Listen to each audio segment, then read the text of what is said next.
Yan, okay. So, i-record lang natin, guys, paano gumawa ng proposal. Ako kasi, ginagawa ko, before the client meeting, may naka-ready na akong proposal. So, may naka-ready na akong proposal, may naka-ready na akong one-pager para ma-one-day close siya. Tapos, kunyari, during the meeting, ang ginawa kong proposal, 60K. Pero gusto ni client ng 10K. On the spot, mai-edit ko yung proposal na nasa Pro1. On the spot, mako-close ko rin siya. Pero kunyari, ginawa ko 10K. Ang gusto ni client, 5K.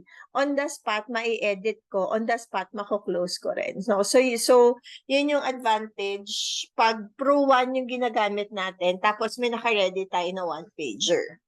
So, to use, Pro1, so ida-download natin siya sa tablet or sa iPad. So, yan. Click mo lang yung Pro1. Okay. So, sa customer tracker, lahat ng ginawan mo ng proposal, lahat siya nandito. Kaya sa akin, no, sobrang dami. Yan, lahat ng ginawan mo ng proposal nandito. So, kunyari, gagawa ka ng proposal, click mo yung start application. Ito yung paggawa ng proposal, mabilis lang to, 5 to 10 minutes, tapos ka na. Ang goal mo lang naman, gumawa ka lang ng proposal para nandito na siya sa Pro1 mo. So, again, kunyari, ang ginawa mo 10K, pag may gustong ipabago si client from 10K, gusto niya gawing 15K, mai-edit mo siya, makuklose mo pa rin si client. Pero kasi pag wala kang Pro1, pag may pinabago si client, mahirap, hindi mo siya mababago on the spot, no? Unless dala mo yung laptop e-codes, pero kasi pag e-codes, magpiprint ka pa eh. So, eto, mas madali siyang gamitin. So, paano ako gumawa ng proposal? Yan. So, narito. Uy. Yan. Gawa lang. Mga sinasagutan ko. So, kunyari, alam ko yung, normally kasi pag may client ako, kinukuha ko full name, birth date, tapos ano yung trabaho niya. Kasi doon, full name, birth date, anong trabaho, ilan yung anak, anong trabaho ng asawa, doon ko kasi matatansya yung sahod niya. So, kunyari, ito, IT, no? IT single. So, pag IT single, normally, ginagawa ko dyan, minimum 10K a month kasi malaki yung sahod ng IT. So, di ba may ano na ako, may birth date na ako. O gagawan ko na siya ng proposal. No, kunyari, December 15, 1992 yung birthday. Eto, etchos lang to. Sagutan ko lang to, etchos lang yan. Kasi hindi ko naman alam yung details sa pati yung cellphone number, hindi ko naman alam, di ba? So, sasagutan ko lang siya ng eme lang. Kailangan ko lang to masagutan para makagawa ako ng proposal. Ganyan lang. Ganyan lang. Oh, done. Ito na siya. Yan na siya. Proceed. Tapos, lahat dito, sasagutan mo, kailangan mag-green siya lahat. Sagutan mo lang to lahat. Country, sa country, Philippines. Sa city, guys, lahat ng nakalagay dito, Basilan, Sultan, Tawi-Tawi, Sulu, ito yung mga territorial risk. No? So, ibig sabihin ng territorial risk, ano siya, rated. Minsan, kung hindi siya rated, non-insurable. Kasi sa lugar na yon magulo. No? So, pagdating dito, kiklik mo yung others. So, San Mateo. Yan. Click mo kung taga saan siya. Tapos, zip code.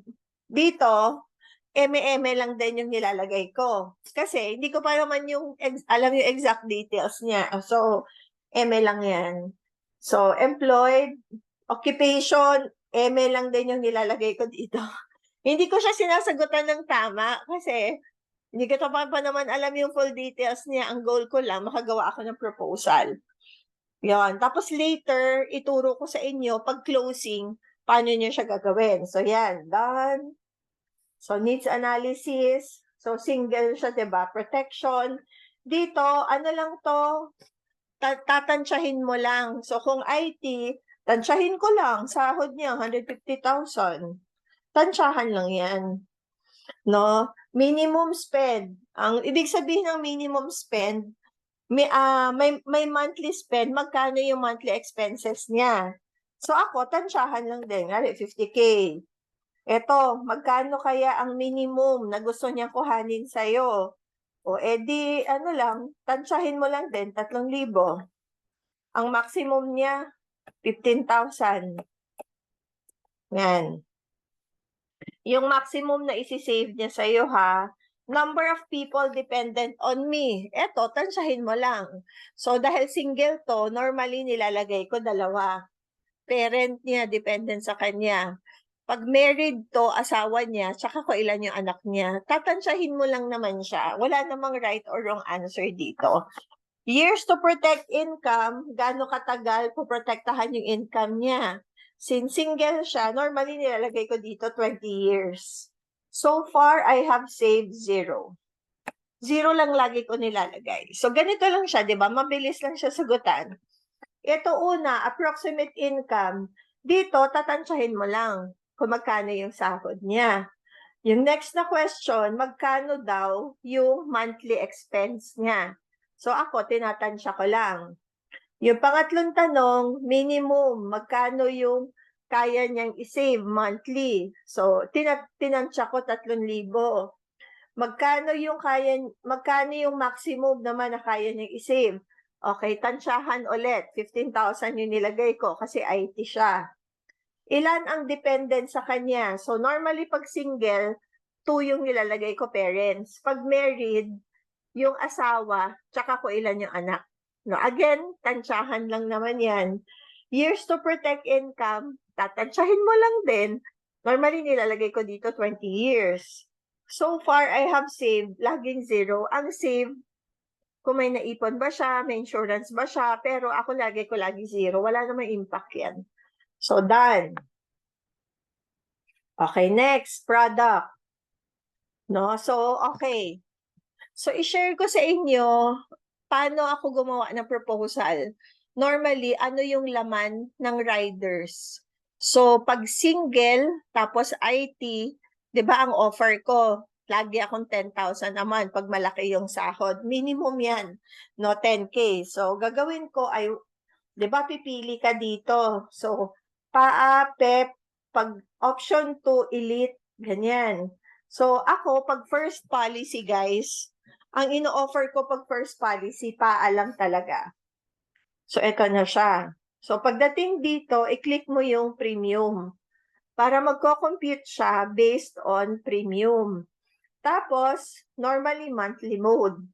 Monthly, tapos, dahil ang gusto kong i-offer 10,000 a month, edi 10,000 yung nilagay ko. No? So, ito, ang edad nito, I think mga 30 years old to. So, initial payment, normally nilalagay ko credit card. Succeeding credit card din. Yung credit card, ito siya sa dulo. Oh. Auto charge via credit card or debit card. Yung debit card, oo, tama. Para yan yung bank account. So, yan na siya. Ngayon, sasagutan mo na to. So, unang tanong, magkano yung disability? So, pag disability, 30 years old, no? Ayan. 1,000,000 yan. Yung accidental death, etong accidental death, guys, sobrang mura nito. Pwede mo rin lagyan ng 1 million. Kasi mura lang to. Makakadagdag pa to sa coverage niya. Life care benefit, ito yung critical illness. So, normally dito, 1M yung nilalagay ko. Pero kunyari, ang client, mga less than 30 years old, pag less than 30 years old, tas 10K a month, 2 million yung nilalagay ko. Tinataasan ko talaga yung critical illness kasi dito sila mapapawaw eh. Dito mo sila mapapa-amaze na ay sobrang ganda ng, alam mo, ito yung natutunan ko sa recruiter ko before. Ang ginagawa niya, laging mataas yung coverage.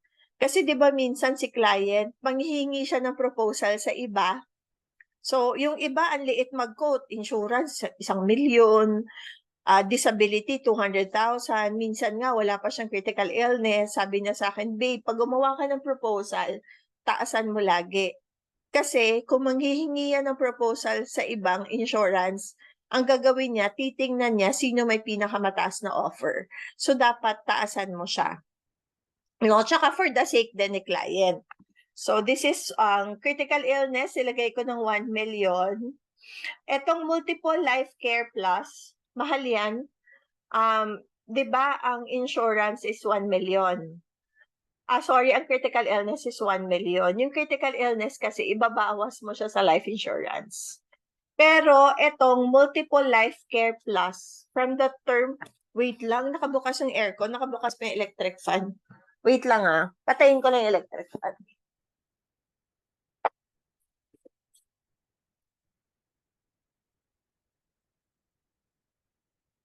Yeah. Okay. So, yung multiple life care plus, from the term itself, plus on top. So, hindi ito ibabawa sa life insurance. 'Di ba kunyari, yung the usual na life care benefit, 'di ba? Kunyari, insurance niya 3 million. Ang critical illness niya 1M. Yung life care benefit na yun, ibabawas yun sa 3 million. Pero itong isang to, 'di ba may nakalagay siya na plus? So tandaan mo pag plus on top. Ito hindi ito binabawa sa life insurance. So kung 3 million ang life insurance, binigyan mo siya ng multiple life care plus 1 million. So pag nagka-diagnose siya ng critical illness, makiklaim niya yung 1M, hindi mababawasan yung 3 million. Kaya mahal to. So normally ito, hindi ko siya nilalagay unless i-request siya ni client. Nasabihin niya sa akin na gusto ko yung critical illness ko on top of the life insurance. Doon ko lang siya nilalagay.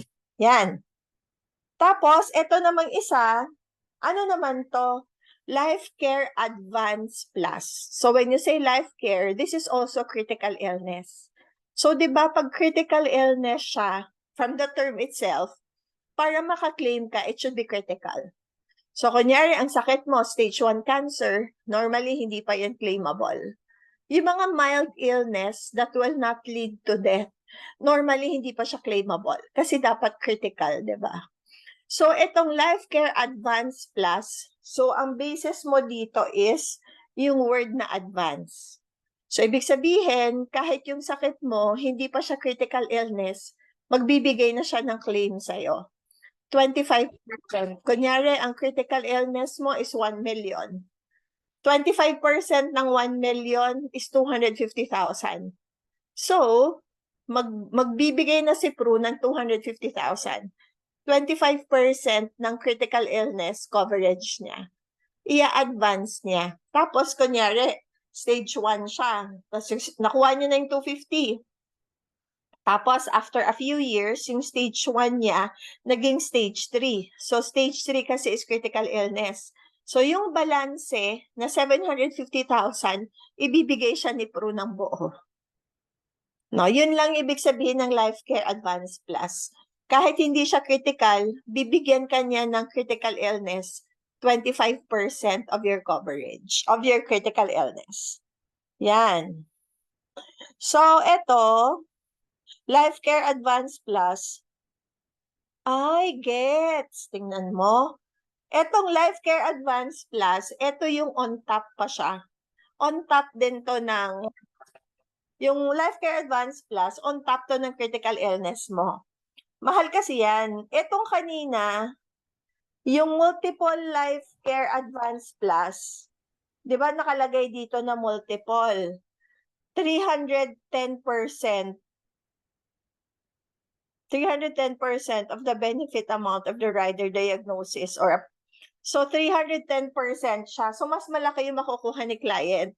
Kunyari, siya 1M o di mga basta mas mataas yung makuha niya. Hindi ko kasi ito ino-offer kasi mahal. No, so tandaan na lang natin ito, yung Life Care Plus on top siya ng life insurance. Hindi siya ibabawa sa life insurance. Personal accident rider, eto, kailan maganda ilagay yung personal accident rider at kailan mo siya pwedeng gamitin. Ay, sige, ituturo ko pala to sa inyo. No, naalala ko lang bigla. Okay. So, normally, yung mga riders, magagamit mo siya para lalong gustuhin ni client na kumuha sa'yo. No? Yung mga riders, pwede mo siyang gamitin to create a sense of urgency for the client to get from you. Halimbawa, yung disability. So, if ang work ni client is field work, so ano ba yung mga field work? 'Di ba, yung mga engineer, yung mga architect na nag-work sa construction firm, 'di ba lagi sila lumalabas? O yung mga tao na negosyante, yung negosyante na everyday nasa labas, everyday nagbibiyahe, pinupuntahan yung mga branches nila, nagbi-visit ng branches nila. So yung mga yon, si total and permanent disability, ginagamit ko siya, i-connect ko, paano to makaka-help sa kanila. Tapos, ang end goal nito, mas lalo niyang gugustuhin kumuha. No? So, paano ko siya ginagamit? So, sasabihin ko na, kunyari, ano to, businessman. So, sir, lagi ka palang nasa labas. So, lagi ka nasa biyahe, no? So, ibig sabihin, mas at risk ka. Mas risky yung ginagawa mo. Kasi most of the time, nasa labas ka. Ako kasi, lalabas ako ng bahay twice a week lang. Ikaw, everyday ka nasa labas. So what if, for example, di ba, magkaroon ng aksidente, if ma-disable tayo because of the accident, sa tingin mo, sir, may impact yon sa negosyo mo. Kasi di ba, pag na-disable or nabaldado ka, hindi ka na makakaikot sa branches mo. Hindi mo na mache-check yung mga tao kung niloloko ka ba nila, nagtatrabaho ba sila ng maayos. So pag ganun ba, sir, pag nabaldado ka, hindi mo na mabisita yung stores mo, may impact ba yun sa'yo? Pagkatanong mo ng ganun, tumahimik ka. Bigyan mo siya ng time mag-isip at sagutin yung tanong mo, doon niya ma-realize na, pag nabaldado pala ako, most likely bababa yung benta ng store ko kasi hindi na ako makakaikot kasi baldado na ako. So sabihin niya, may impact. Paanong impact, sir? Pasalitain mo pa siya ng pasalitain para lalong dumikdik sa utak niya na may impact sa kanya pag siya nabaldado. Pwede niya sabihin na, syempre, baka yung mga trabahador ko, hindi sila magtrabaho ng maayos kasi alam nila hindi na ako pupunta doon. So, bababa yung kita.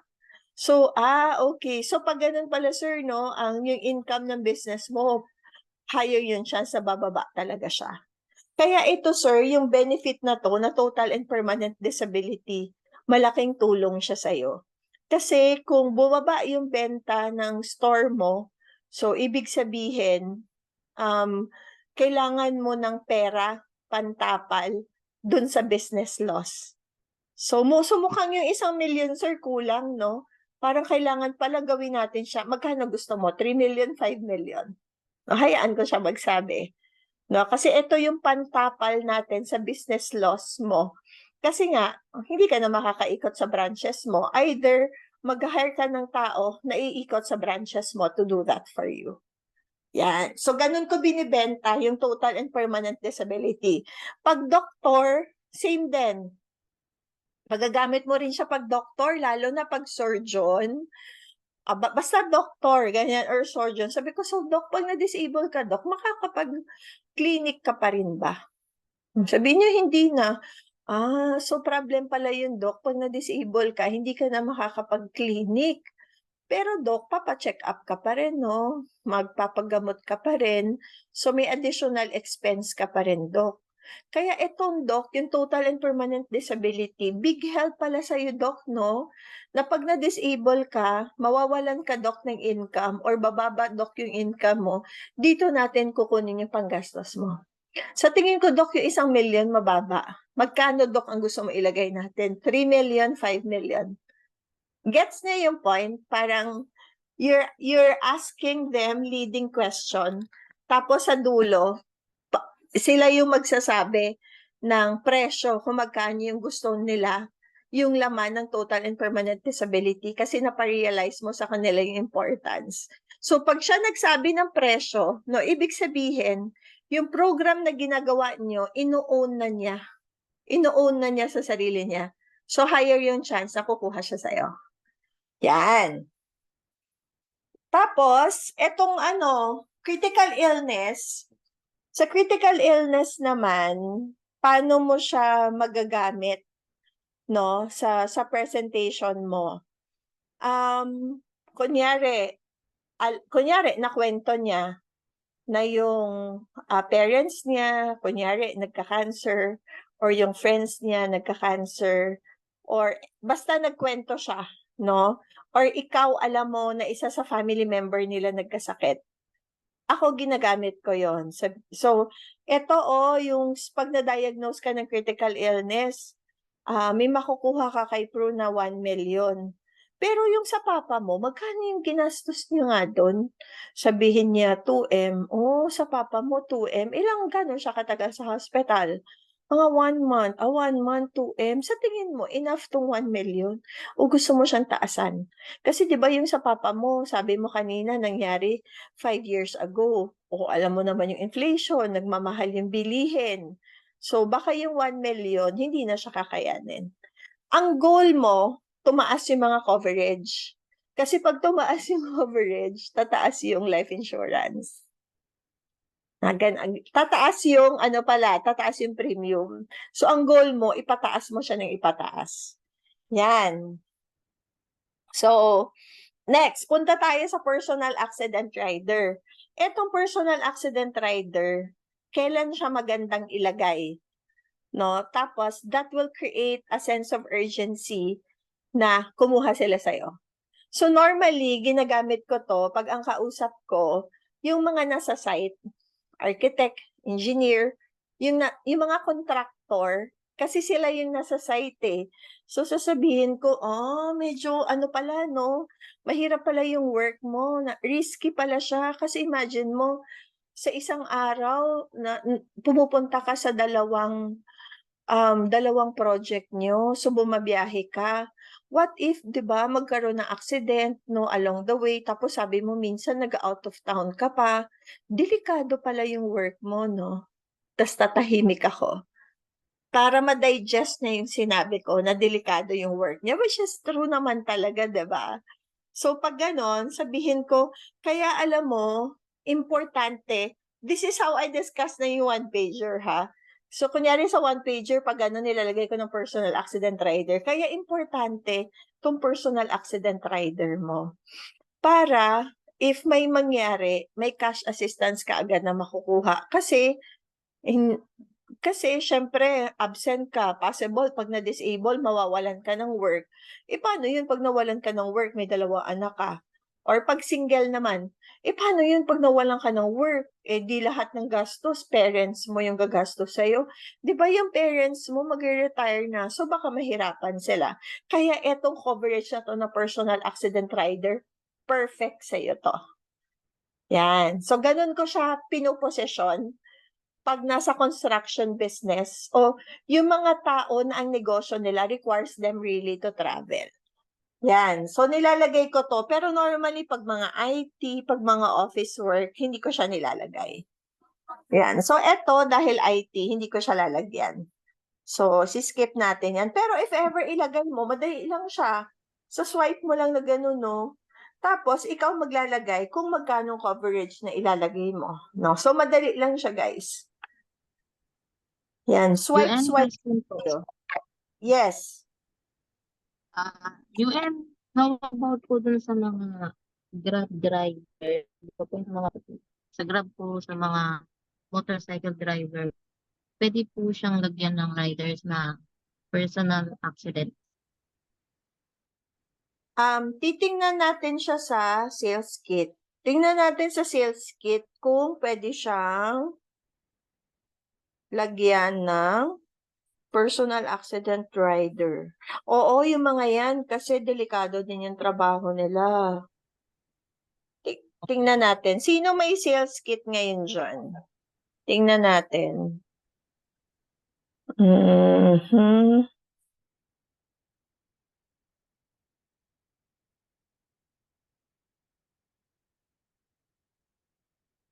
Backhoe.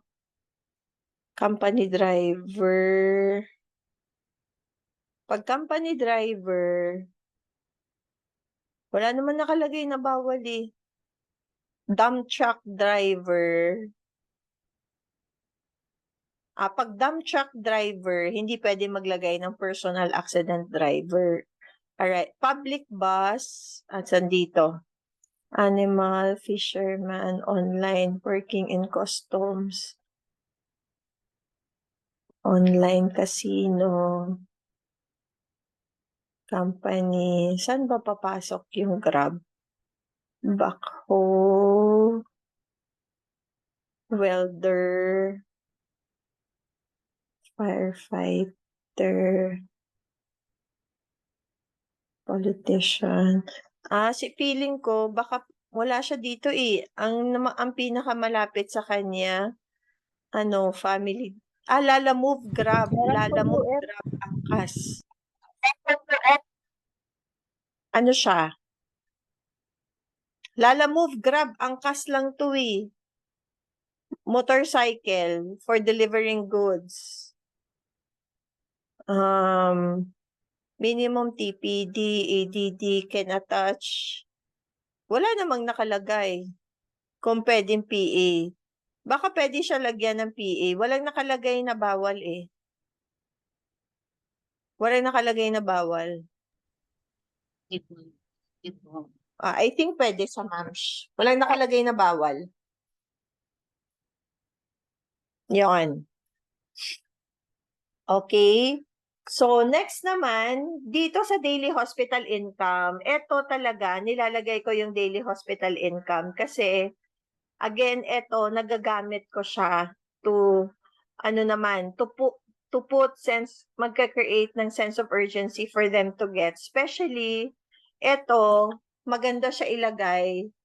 Ako, pag may health card o walang health card, nilalagyan ko talaga siya. Kasi pag na-explain mo siya ng maganda, kukuha talaga sa iyo yung tao. No? So, pag IT to, pwede na to, 1,000. Tapos, okay. So, ang daily hospital income, yung 1,000 pesos per day, ito yung pag na-confine ka sa hospital, may 1,000 pesos per day ka, unlimited siya. Kunyari, 20 days ka, edi 20,000. 30 days ka, edi 30,000. So, sobrang laking tulong din siya. Eto, paano ko binibenta to, yung daily hospital income? Especially sa mga breadwinner, tapos sa single parent. No, sinasabi ko na, alam mo, may health card ka ba sa office? No, kunyari sabihin niyang wala. Wala. Alam mo, perfect sa'yo to. Perfect sa'yo to, yung daily hospital income. Kasi 'di ba pag na-confine ka sa hospital, absent ka. Wala kang sahod. 'Di ba ikaw yung breadwinner ng family mo, 'di ba single mom ka. So sa'yo, 'di ba, every centavo counts. So pag na-confine ka sa hospital tapos wala kang sahod, si Pru magpapasahod sa'yo. No? So kung 10 days ka, may 10,000 ka. Kung 20 days ka, may 20,000 ka. O di ba ang ganda? Yan, ganun ko siya pinoposisyon. O di ba ang ganda? Tapos sila, so normally pag mga breadwinner, single mom, ito yung favorite nila. Minsan sasabihin nila, uy, mas malaki pa yan sa minimum wage ko. Sige, maganda yan, ilagay mo yan. O, di lalo ko naka-close. Yan. Ano din dito? Pag kunyari, normally ang question nila dito, babe, may HMO ako. Makiklaim ko ba tong 1,000 pesos per day? Yes. Makiklaim mo pa rin siya. Kasi, ang HMO kasi, di ba, will just pay for the hospital bill. Pero yung days na absent ka sa trabaho, kasi na-hospital ka, si Pru magpapasahod sa'yo. Si Pru mag-replace ng income mo na mawawala. Ganun ko siya pinoposisyon, kaya gustong-gusto nila tong daily hospital income. So, nagva-vary pala siya ha, hanggang 5,000 pesos siya. Pero dito, paano mo malalaman kung magkano yung pwede mong ilagay na daily hospital income based siya sa sahod? Iko-compute mo kung based on sa computation, dapat yung lumalabas na per day ni client is, kunyari, gusto mo siyang bigyan ng daily hospital income na 2,000 pesos per day. So, dapat pag kinompute mo yung sahod niya, 2,000 pesos per day talaga yung lalabas. If not, pabababaan sa'yo ng underwriter. So, paano mo siya i-compute? Kunyari, sahod niya 30,000. No? So, 30,000, divide mo by 23 days. Magkano yon? Monthly kasi siyang 30 eh. So, 30,000 divide by 23 days, di na sa 1,300 siya. So, 1,300, ang pwede mo lang ilagay na rider dito, 1,000 pesos. Hindi ka pwede mag 1,500. Kasi ang lumalabas niya na sahod, 1,300 lang. Kung gusto mong taasan, pwede mo naman taasan yung ano niya. Kunyari, gusto ni client na mataas ng coverage, di taasan mo yung sahod niya. Hindi naman si Pro manghihingi ng ITR eh. Taasan mo siya. Diba, i-declare mo dito mamaya yung salary niya. Yan. Tapos, surgical expense reimbursement. So, ano naman ibig sabihin ng surgical expense reimbursement? Ito yung pag pinasok ka sa surgery room, tapos gumastos ka, pwede kang mag-reimburse kay Pro ng 15,000 pesos. Ito yung 15,000, oh. 15,000 per illness per year siya. Kunyari, na-max out mo na yung health card mo, nag-cash out ka, no, pwede ka mag-reimburse ng 15,000. Pero kunyari, inoperahan ka, pero na-covered lahat ng HMO mo, hindi ka na pwedeng mag-reimburse. Yung bill mo, binayaran na ng HMO eh. Tapos mag-reimburse ka pa kay Pro, kumita ka. So, dito kasi, hindi siya pwedeng kumita. No, kailangan, ano lang, kung ano yung nagastos mo, yun ang ibibigay sa'yo. Ganun. Next naman, ICU. So, minsan ang ICU, hindi ko siya nilalagay unless gusto ni client na ilagay siya kompleto. So, minsan ito tinatanggal ko. So, how does ICU work? Di ba si client na confine siya sa hospital, meron na siyang 1,000 pesos per day. Pag pinasok mo siya sa ICU, on top of the 1,000 pesos per day, meron pa siyang 2,000 pesos on top of the 1,000 pesos. So, in short, habang lumalala yung sakit mo, mas malaki yung tulong na ibibigay sa'yo ni Pro. Guys, ganun ko siya ine-explain ha. Tingnan nyo yung term na ginagamit ko. Kasi ano siya, para ngayon ko lang na-realize, how you explain the one-pager will have an impact on the client. May impact kung paano mo explain. Kasi pwede mo siyang i-explain ng purely technical, no? Pero pag in-explain mo kasi siya ng purely technical sa client, walang kurot sa puso niya eh. So, dapat, pag in-explain mo siya, yun talagang magugustuhan niya, ay, okay yan, magagamit ko yan. Ay, okay pala yan, no? Ang ganda pala niyan, no? No? So, kailangan, yun yung goal mo. Kailangan makarelate sila sa sinasabi mo. Kailangan maintindihan nila. And lagi mong sinasagot dapat sa one-pager mo. Bakit kailangan mo to? Paano mo siya i-explain? Bakit kailangan mo to? Yan. So, ito, tinatanggal ko to. Tapos, meron siyang long-term hospitalization. So, ano naman yung long-term hospitalization? Pag na-confine ka sa hospital, long-term is 31st day onwards. Di ba per day may 1,000 ka? 31st day onwards, you get an additional of 1,000 pesos. So, pag 31st day onwards, 2,000 pesos per day ka na. So, yan, hindi ko din siya nilalagay. Again, depende siya sa inyo. If gusto talaga ng client, at sa tingin mo need niya, lagyan mo siya. Basta, kailangan mataas lang yung ano niya, premium niya. So, payer term naman, para to sa ano, sa policy owner. So, magkakaroon ng insurance si policy owner. So, kailan ina-attach yung payer term benefit? Pag college funding. Di ba normally pag college funding, policy owner si tatay, insured yung anak. Di ba yung insurance normally nasa anak lang? Wala sa tatay. So, kung gusto mo lagyan ng insurance yung tatay, payer term benefit siya. Pero ako, hindi ko siya ginagamit. Kasi, ang purpose ng college funding, more of purely investment siya, di ba? Pang-aral siya ng anak mo. Kung gusto mo magkaroon ng sarili mong coverage, kuha ka ng another policy. No, para yon, ang purpose naman yon is para sa'yo. Yan. Etong Next is life care waiver. So, pag na-diagnosed ka ng critical illness, hindi ka na magbabayad. Pru will pay for the premium until matapos mo yung policy. No, kunyari, kumuha ka ng Elite 5. No, Elite 5 is 200,000 annual. Let's say on the 3rd year, na-diagnose ka ng critical illness. So, di ba, kung may critical illness ka, makiklaim mo na yung critical illness coverage mo. Let's say it's 1 million. Tapos, yung inuhulog mo kay Pru na 200,000 a year, si Pru na magbabayad nun on your behalf kasi meron kang critical illness waiver. Paano pag ang kinuha mo pa hanggang kailan magte-take effect yung life care waiver? Hanggang 60 years old. So, kung yung kinuha mo at the age of 45 na diagnose ka ng critical illness, di 45 to 60 years old, si Pru ang magbabayad ng premium mo. No? So, ibig sabihin, hindi ka na nagbabayad, insured ka pa din, tapos yung pera mo, kumikita pa rin siya sa stock market. Yan. So, normally ito, kailan siya nilalagay? Pag mataas yung premium. Pero pag mababa yung premium, di ko siya nilalagay kasi medyo mahal to. Yarn. So, ano yung lagi kong nilalagay? Ang lagi kong nilalagay is waiver of premium on total and permanent disability.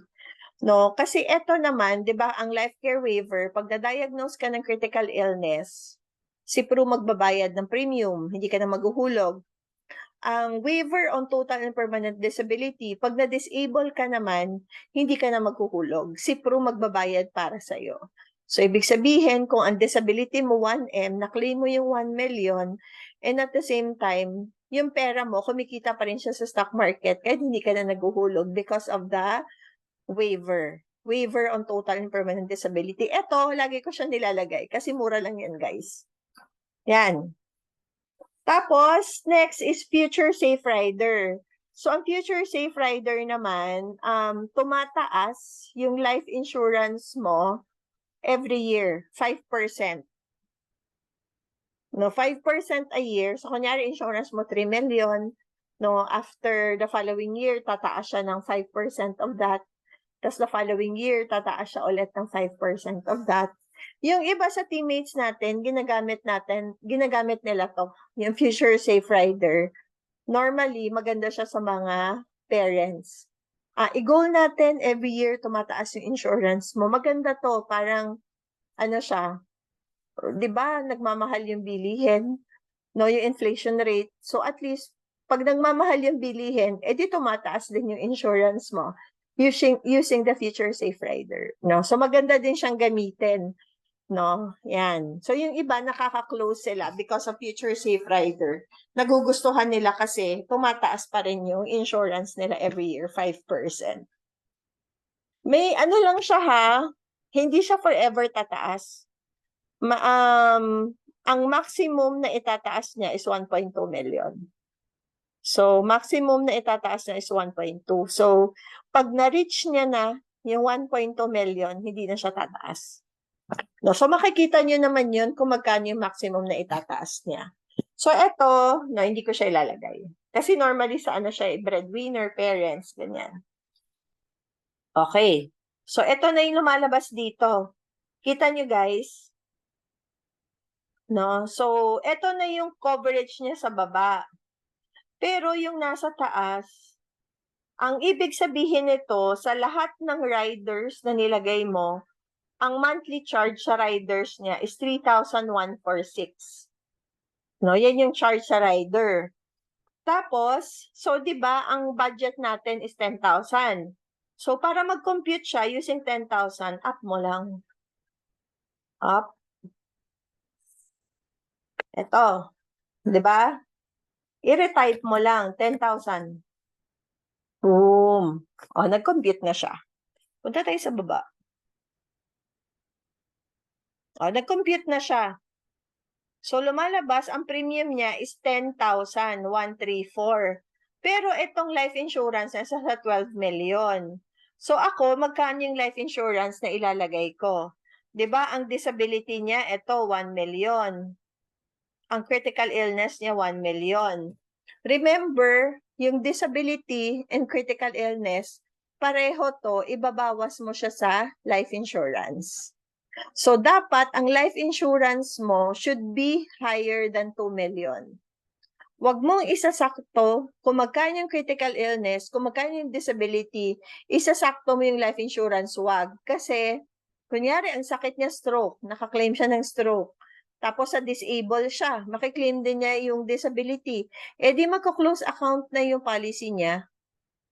'Di ba? Kasi sinakto mo siya eh. Eh paano yun? Sayang yung hospital income niya na 1,000 pesos per day, yung surgical reimbursement niya na 15,000, kulang siya. So dapat ang life insurance mo should always be higher. Pag pinag-total mo yung disability tsaka critical illness, should always be higher. So in this case, ang life insurance is, disability is 1 million, critical illness is 1 million. So ang gagawin ko sa insurance niya, gagawin ko siyang 4 million. Kita mo, nag-recompute siya. No? So, ang gusto mo, saradong 10,000. Paano mo siya gagawin? Akyat ka lang. Akyat ka. Oh, retype mo ulit yung 10,000. Magre-recompute siya. Yun, baba ka.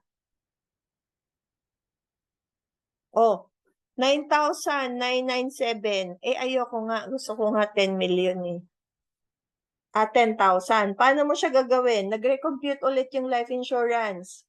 So, gagawin ko, mag-i-edit ako sa life insurance. Gawin ko mga 4.2 million. Tinaasan ko siya ng konti para tumaas yung cost. Tapos, gagawin ko tong 10,000 ulit. I-retype ko siya. Yan. Baba ako. So, mag-i-edit ka lang. Ay, sumakto na. Kita nyo? Ang premium niya, 10,000.09. Okay na ako doon. Tapos, ang insurance niya, 4.2 million. So, okay ka na dyan. Pag okay ka na dyan, i-click mo yung done. Paano naman kunyari? Kunyari, yung budget niya, 3,000 a month. Tapos, nung nag-recompute siya, nung nag-compute na yung system, lumalabas 3,500 a month. No, ibig sabihin, yung mga riders na nilagay mo mataas. So, ang gagawin mo ngayon, babaan mo. Babaan mo yung insurance, babaan mo yung disability, babaan mo yung critical illness, tapos i-type mo ulit sa taas yung 3,000 a month para magko-compute siya. So, pag hindi, ganun siya, no? Pag gusto mong pababaan, babaan mo lang yung mga benefits niya. Tapos, i-type mo yung premium sa taas na gusto mo, tapos magko-compute siya ulit. No? So, sa riders ka mag-i-edit. Done. So, investment risk profiler, eto, sasagutan mo lang siya. So, normally, gagawa ko, sagutan ko lang to. Yan. No? So, ako lang to sumasagot. Parang binibilisan ko lang siya. Pero, pag isa-submit na namin yung application, papasagutan ko to kay client. Siya yung sasagot nito. Ako, sinasagutan ko lang for the sake na makagawa lang akong proposal. Guys, kahit ano lang dyan ang i-click nyo, pwede. Ang importante, makagawa ka lang ng proposal. Next. Oh. Yan. Ay, 100. So, eto na yung mga funds. Sige, mamaya i-run through naman natin ulit to. So, dito, fund selection, pipili ka kung saan mo ilalagay yung investment. Again, sasagutan naman natin to mamaya with the client. So, ako, sinagutan ko lang siya for the sake na makagawa ako ng proposal. Yan, tapos, click mo lang. Pili ka ng reason. Next. Next. Next. O, di ba? O, hanggang investment risk profiler ka lang. Pagdating na sa dulo, makikita mo na yung buong proposal niya. Dito na siya. So, ang name ng product, Ruling Assurance Account Plus, age 30, No? So, ang initial payment niya is credit card. Yung succeeding payment niya is credit card. Ang monthly premium niya is 10,000. Tapos, ang insurance niya 4.2, ganyan. No? Yan siya. So, ngayon, yan. Tapos, dito mo kukunin yung fund value. Mamaya kasi, di ba, turuan ko kayo paano gawin yung one-pager. So, dito, di ba sa one-pager natin, normally ginagamit natin 60 years old. 60 years old, magkano yung projected fund value niya at 60, kukunin mo lagi yung high value na 10%. So, at 60, meron siyang 14 million. At 65, meron siyang 22 million. Yan. So, eto naman, sige, turuan ko kayo paano i-explain pala to. So, yung fund niya nakalagay sa growth fund, no? 100% allocation. So, ito yung policy year. Ito yung age ni client. Yung top up, ano ibig sabihin nito? Yan yung pag maglalagay si client magta-top up siya ng investment. Partial withdrawal naman, if gusto niya mag-withdraw from the policy, pwede mo kasi siya, kunyari may ibang client kasi nagsasabi, babe, paano on the 10th year? Mag-withdraw ako ng 500,000, magkano yung laman ng investment? Ita-type in mo lang siya doon kanina kung magkano yung gusto niyong i-withdraw. Tapos automatic, magko-compute na yung system. Ayan, eto, fund allocation. No, so yung fund allocation, ito yung funds na napupunta sa investment. Guys, pagpaa, ito yung 45% commission. No, on the first year, nothing goes to investment. Sige, paano ko siya i-explain kay client? Ito. So, friend, kunyari yung client friend ko, no? So, friend, ito yung fund allocation. Ito yung napupunta sa investment. No, on the first year, 0 siya. Wala pa siyang napupunta sa investment. Second and third year, ayan, no, second and third year, 50% goes to investment. 50% goes to insurance and policy charge. Kasi remember, ang annual premium niya is 120. Pero ang nakalagay lang sa second year, 60,000. Kasi yan yung 50% ng 120. On the third year, 60,000. Yan yung 50% ng 120. Tapos, fourth year onwards, almost yung sinasabi ko lagi, almost 100% goes na siya to investment. Though dito, meron pa rin siyang insurance and policy charge, pero super minimum na lang yon. Kasi remember, binayaran mo na siya on the first 3 years. So, eto friend, tingnan mo. Ano din to? Maganda din to guys, na i-highlight nyo kasi natutuwa din dito yung clients. Tsaka, mame-maintain nyo yung persistency nyo. So, di ba, friend, ang annual na iniipon mo kay Pro is 120,000. Pero, how come 11 to the 20th year, ang 120,000 naging 132,000 siya? It's because if every month, no, for the next 10 years, tuloy-tuloy yung pag-save natin, on time tayo magbayad, meron kang 10% loyalty bonus. So, ibig sabihin, every year, ang iniipon mo lang kay Pru is 120,000, pero ang papasok sa investment mo is 132,000. So, may 10% bonus ka for the next 10 years, 11 to the 20th year. No, kaya friend, maganda, make sure every month on time yung payment natin. Yan. So, position mo siyang ganon para si client, sisiguraduhin niya na on time lagi yung payment niya. No, so ganun. So, yan. Nagawa na siya, 'di ba? So, ngayon, I will stop share.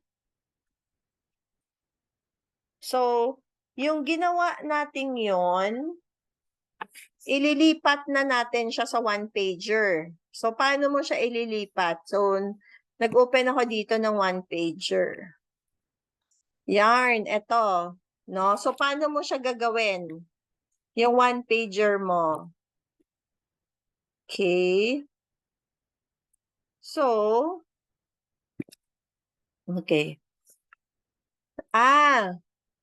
So 'di ba ang name ng program is PAA. So, wag PAA, maganda ilagay mo yung flexible investment. Pag PAA, ang itatitle mo sa kanya, flexible investment. 'Di ba ang annual niya is 120,000. Yan, so 120,000. Alam ko na. Okay, 120,000 yung annual. So, paano mo i-compute yung per day? Pag per day kasi, mas madali siyang maintindihan, tsaka hindi siya masyado malaki. So, ang gawin mo, para makompute mo yung per day, mas natin calculator. Ay, bakit ano? Calculator nga eh, calendar. Wait lang.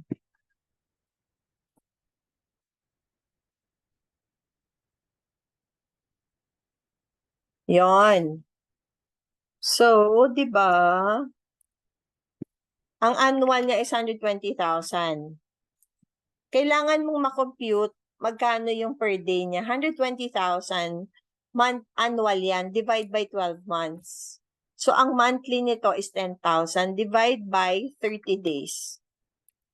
333 siya. So, yun yung ilalagay mo dito. Para pag in-explain mo siya kay client, ito lang magsisave ka lang ng 333 pesos per day. So, per day concept, yung iba kasi pag sabi mong 120, nalalakihan sila. Yon. So, yung kanina, ilipat mo lang dito kung ano yung nilagay mo kanina. So, di ba kanina, ang insurance niya 4.2 million, ang disability niya 1 million, yung accidental death niya 1M, critical illness 1 million, tapos yung daily hospital income niya, di ba 1,000. Ito kasi guys, memorize ko na. Kasi normally, ganito ako gumawa ng proposal. Meron siyang 15,000 surgical reimbursement. Yan. Tapos, magkano yung laman ng investment niya at 60 years old? So, tandaan niyo pa kanina kung saan mo siya kukunin para hindi kayo malito. Dito niyo siya kukunin. Screen share.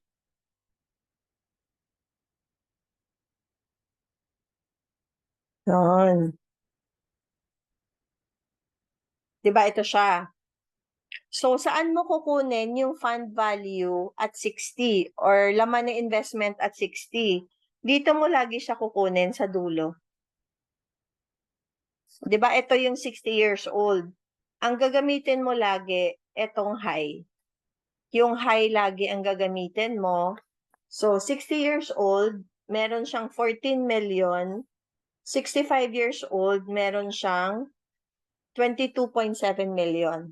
So, ngayon, yan yung ililipat mo dito sa proposal mo.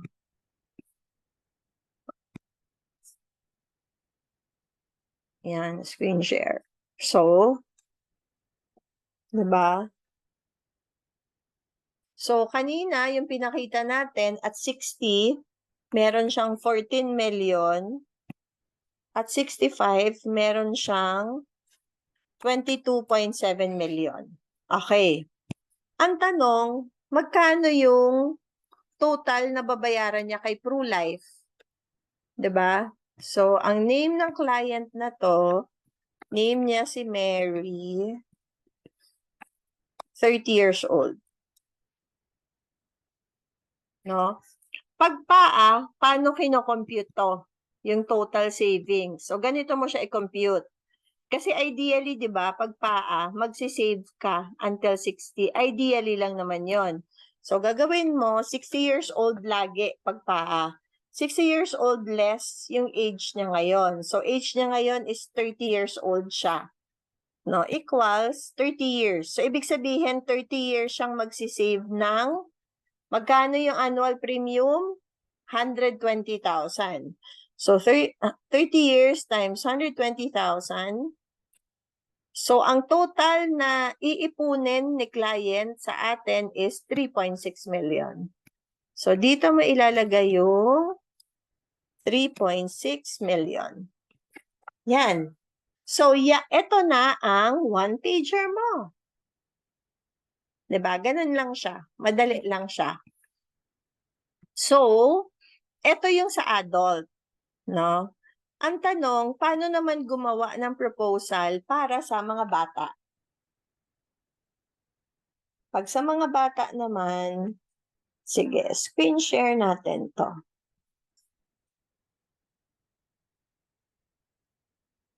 Yan, ito naman siya. Okay. So, kunyari, ito, same person. Kunyari, may anak siya. Ang anak niya, 5 years old. Paano mo siya gagawin? Di ba na-encode mo na siya? Na-encode mo na siya, di ba? So, pwedeng gamitin mo na rin yon. I-click mo itong nasa gitna, clone. Ano yung sabihin clone? Iko-clone niya yung una mong ginawa, confirm. Yan. Para, ang i-input mo na lang, details ng anak niya. Yung details mo, yung details niya, nandun na. Details ng anak na lang niya yung gagawin mo. Uy! Huwag kang magloko! Yan, para madali.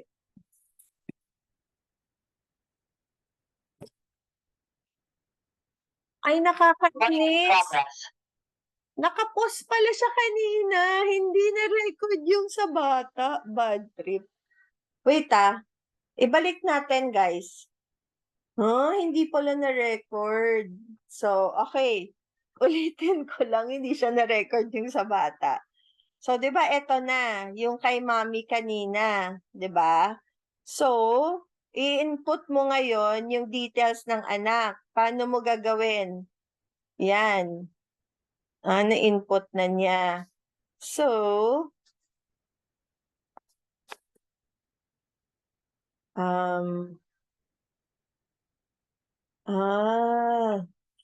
so pag pag i-input mo na yung details ng anak, no?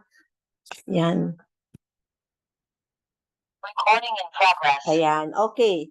So ngayon, paano mo naman gagawin yung college funding ng anak?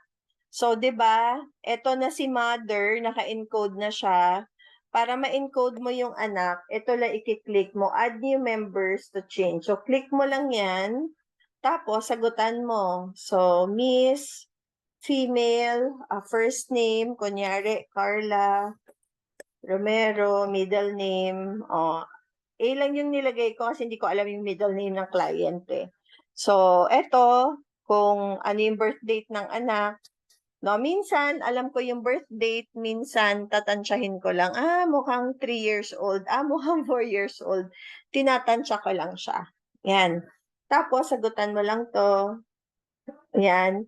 So, phone number, normally dito, pwede siyang phone number ng mother, pwede siyang phone number ni father. So, kung phone number ni mother, akyat ka lang, copy mo lang, no? Pag iPad, madali lang siya. Pwede ka mag-copy-paste. Paste, paste. Yan. Dito sa email ad, pwedeng email ad ni mother or email ad ni father. So, tas dito, hindi ko pa naman alam yung address kasi proposal pa lang yung gagawin ko. Country, Philippines, city, others. Tas i-type mo kung saan. Zip code, hindi ko rin alam. So, click lang ako dyan. Dami lang yan. So, pag bata, not employed, anong occupation niya? Infant. Kasi 5 years old pa lang siya. And then, done. Pagka-click mo ng done, punta ka sa needs analysis. So, di ba kanina kasi ang needs analysis nito para kay mother. So, para sa anak, click mo yung children's education, income. So, again, tansyahan to. Kung magkano yung sahod ni parent. So, sabi natin kanina, IT. Kaya nilagay natin dito, 150,000. Yan. So, minimum spend. So, again, tansyahan mo lang. Sa tingin mo, magkano yung gastos nila as a family? Magkano yung minimum na gustong isave? Magkano yung maximum na gustong isave? Tapos, age ng child is 5 years old. Saan mo siya gustong paaralin? Again, tansyahan lang. Pili ka lang saan mo gusto. So, ito lumalabas sa tuition fee. So far, I have saved ako. 0 yung nilalagay ko dito kasi kaya nga sila kukuha ng policy, di ba? Kasi wala pa. Click mo lang yung done. Next, punta tayo sa product customization. So guys, ang tanong dito, ano yung offer ko? Mag-o-offer ba ako ng PAA or mag-o-offer ako ng Elite, no? Actually, depende siya sa budget. Kunyari si client, gusto niya 10-year investment. Pero, okay, ang policy natin may minimum siya ha. Ang Elite 15 natin, ang minimum niya is 85,000 a year. Ang Elite 10, 110,000. Ang Elite 7, 150. Elite 5, 200,000. So kahit sabihin ni client na gusto ko babe, 10-year investment lang. Pero ang budget niya, 5,000 a month, cannot be borrow one. Kasi 'di ba, ang Elite 10 mo, ang minimum mo is 110,000. So ang monthly no nasa 7,500. So hindi afford, no? Pag hindi afford ni client, PAA ang i-offer mo. No, pag hindi niya afford yung mga Elite natin. Yan. So kunyari, gagawin mo na PAA. Ito na siya. Select mo na PAA. Kasi PAA savings pa rin naman para sa mga anak nila. So, lagi mo i-click yung premium, no? Para yung computation niya based doon sa budget ni client. So, kunyari dito, para sa anak niya, ang budget niya is 5,000. Yan. Budget niya is 5,000. So, same lang din to. Initial payment, credit card. Succeeding payment, credit card. Fill out mo lang to. No? So, disability, lahat ng benefits dito, guys, para to sa bata. PEP, pwede din PEP. Pero hindi kasi ako nag-offer ng PEP eh. So, either Elite or PAA lang yung ino-offer ko talaga. So, eventually kasi si Elite, si PEP, mapi-phase out na siya. So, lahat ng benefits dito, guys, para to sa bata, ha? So, di ba ito ay 5,000 a month? So, disability, ikaw bahala. Kung gusto mong bigyan yung bata ng 1 million, gusto mong bigyan ng bata ng 500, bet, okay naman. Pero maganda pag mataas yung coverage. Kasi pag mataas yung coverage, natutuwa yung parents, natutuwa yung policy owner. Ay, ang ganda ng coverage ng anak ko. Ganun. Yun siya. Pero kunyari, nung diniscuss mo, sabihin ng parents na pwede ba nating babaan yung benefits para majority ng binabayad mapupunta sa investment? Pwede naman. No, on the spot, pwede mo siyang mai-edit kasi nakapruwan ka naman eh. So, kunyari, eto, disability 1 million, accidental 1 million. Hindi pala natin na bago. So, di ba guys, na-edit mo na, o di ba, alam mo agad pag may mali. Babaguhin natin dito, oh. So, policy owner, si mother, who is this policy for? Papalitan mo siya sa anak. Kanina kasi hindi natin napalitan eh. So, ang policy owner para sa anak kay Carla. So, question is relationship policy owner to insured mother. Next. Yan. Okay. Done. O, balik ka ulit doon sa product. Yan. So, balik na tayo dito. Ayan. So, kunyari, disability, naglagay ka ng 1 million. Accidental death, naglagay ka ng 1M. Guys, nakita nyo, nawala na si critical illness. Yung critical illness kasi, para yun sa adult. Di ba minor, hindi pa to pwede. Kaya automatic si system, tinatanggal na yung hindi pwedeng ilagay. So, ako, yan, tanggal yan. Ang nilalagay ko lang dito is, eto, payer waiver, eto siya, payer waiver for regular premium benefit. Mamaya, ide-discuss ko na lang kung bakit maganda siyang ilagay. So, yan na yan. Future Safe Rider, tinatanggal ko na siya. Kasi ang Future Safe Rider, pang additional insurance. Ang habol nila dito, investment, di naman insurance. So, tinatanggal ko siya. Yan. So, ito na siya. So, ang lumalabas na premium niya is 8,000. 'Di ba ang budget is 5,000. So, gagawin ko, try ko i-edit yung insurance. Gawin kong 3 million. So, 8,500 pa rin lumalabas. Aakyat ako sa taas. Aakyat ako. I-retype ko yung ang monthly. Monthly. Sige, kunyari dito, ang monthly niya is 5,000. 5,000 monthly. Yan. Baba tayo. Ayun. Sumakto siya. So, sa 5,000 monthly, pero yung insurance niya 1.7. So, mababa. Gawin ko insurance niya 2 million. Yan. So, eto na siya, guys. No? Sumakto na sa 5,000 a month yung premium niya. So, ang insurance ng bata is 2 million. Disability 1M yan. Sige, done. Done. Yon. So, ito ulit siya. Again, sagutan mo lang yan. Sagutan mo lang yan. Tapos, dito ka na maglagay kung saang fund mo gustong ilagay. Yes. No. Lolo. Nangyari sa'yo. I-retype natin ulit.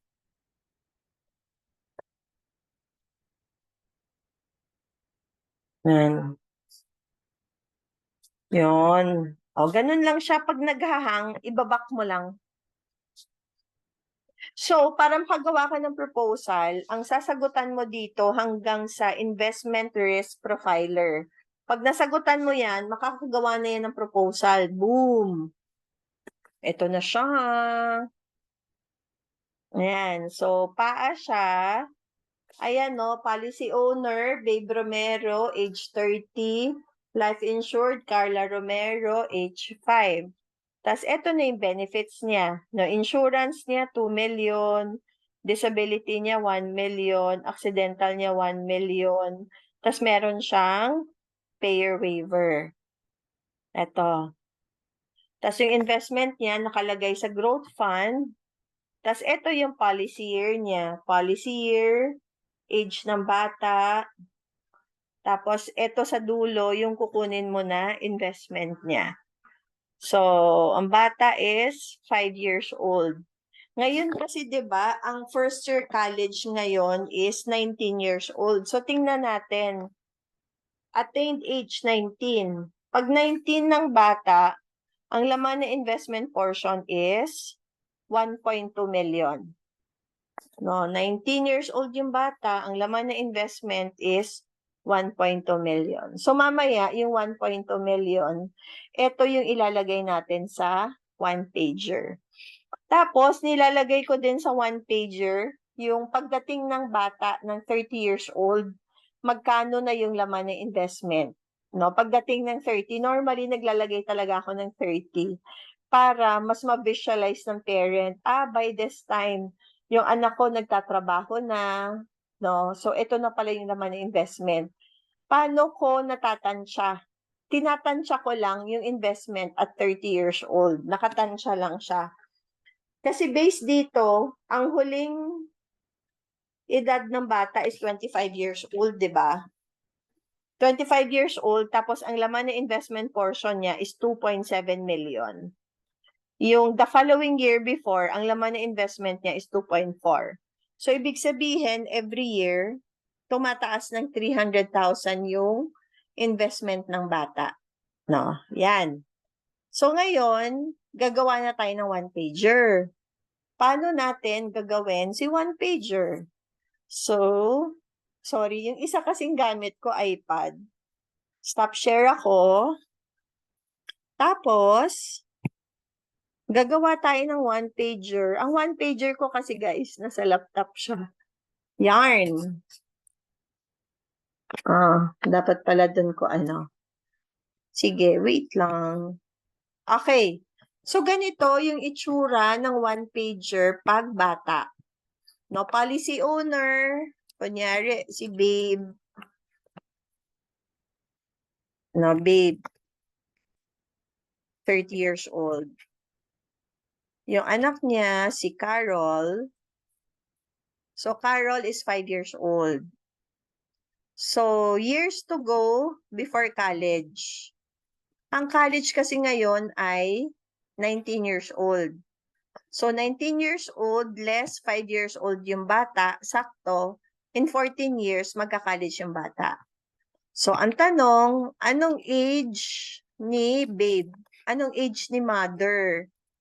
Pag ang bata, anong pangalan ng bata? Carol, enters college. So, ang age ni Mother ay 30 years old plus 14, no? 30 years old siya ngayon plus 14 years. So, 44.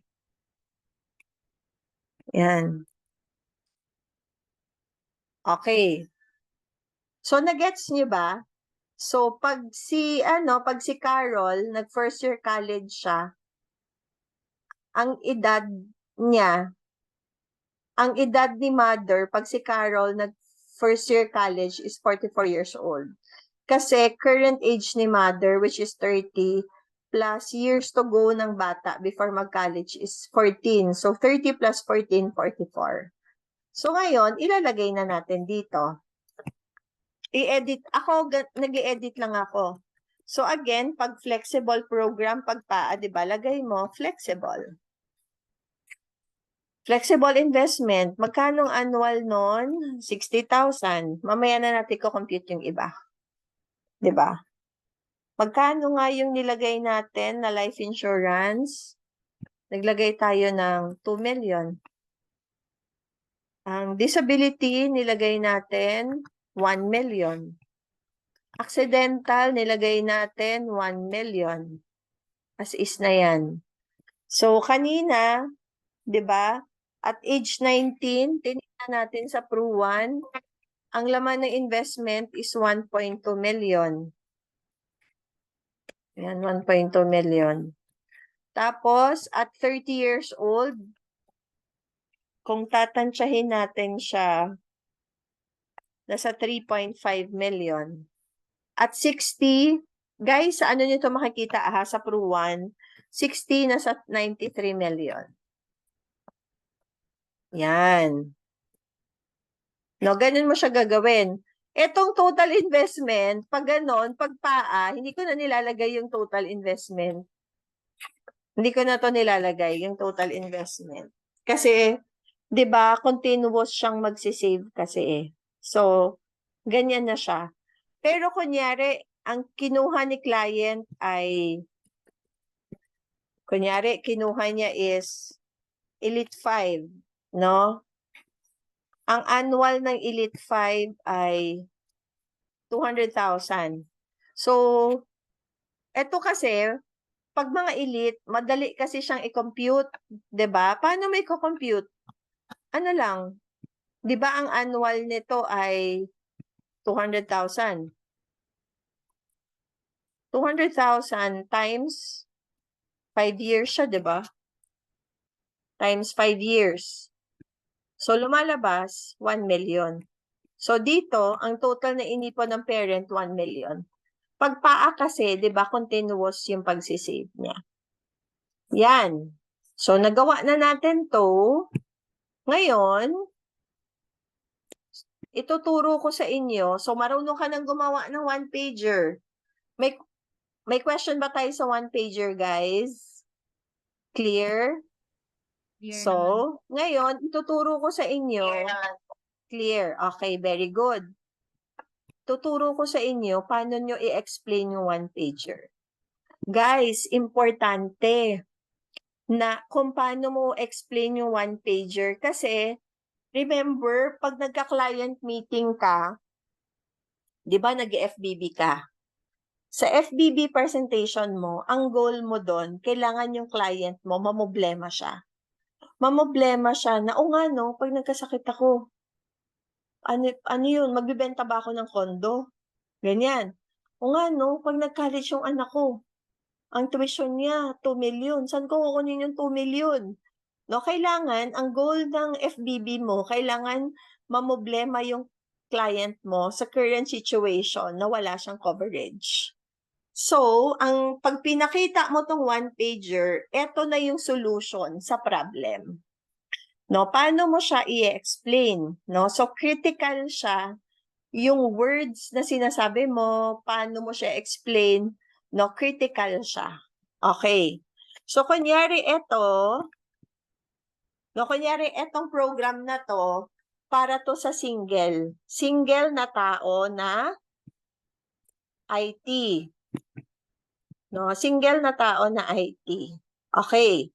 So, kunyari, yung client ko dito si Elena. So, sabihin ko sa kanya, so Ma'am Shi, eto na yung solution dun sa problem natin kanina. No, 'di ba ang problem natin kanina, yung ground floor ng financial building blocks mo, wala siyang laman. So 'di ba pag wala siyang laman, possible na eventually lahat ng naipundar mo, bahay, kotse, negosyo, no, savings, baka lahat 'yun maubos. Pag nagkasakit ka o na-disable ka, possible kasi lahat siya maubos. So ito yung solution natin para protektahan natin lahat ng napundar mo. Ma'am, ito lang siya. Per day, Ma'am Shi, magsisave ka lang ng 333 pesos per day. Sa 333 pesos per day, insured ka na ng 4.2 million. No? So, yung 4.2 million na to, ito yung pera na mapupunta sa parents mo. Kasi 'di ba sabi mo kanina, pinag-aral ka ng parents mo for 16 years. So for the last 16 years, sila nagbigay sa'yo ng baon. Pag nagkakasakit, pinapa-check up tayo. Minsan, panggala, pang-date, lahat galing sa kanila. Sabi mo, as your way of saying thank you sa parents mo, if something were to happen to you, ito yung gusto mong iwan sa kanila para ma-enjoy pa rin nila yung retirement nila. Tapos, Ma'am Shi, pag ikaw pala ay nag-asawa, no, syempre, papalitan na natin yung beneficiary mo. Pwedeng isama na natin doon yung asawa mo, tapos pag nagkaanak kayo, isama din natin yung anak mo sa beneficiary. So, mabilis lang naman itong palitan. Yan. Tapos, if in case disability strike or happens, may 1 million ka. Yung 1 million, kaya siya may minus sign, i-advance natin siya from that to 4.2 million. Kasi 'di ba, especially 'di ba kasi pag na-disable tayo halimbawa because of the disability, talagang totally baldado na, hindi ka na makakapag-work kasi either we lost both our eyes or both our feet or isang mata, isang kamay. If that's a situation, wala na mag-hire. Ang problem, nawalan ako ng trabaho, nawalan ako ng health card, paano ako magpapagamot?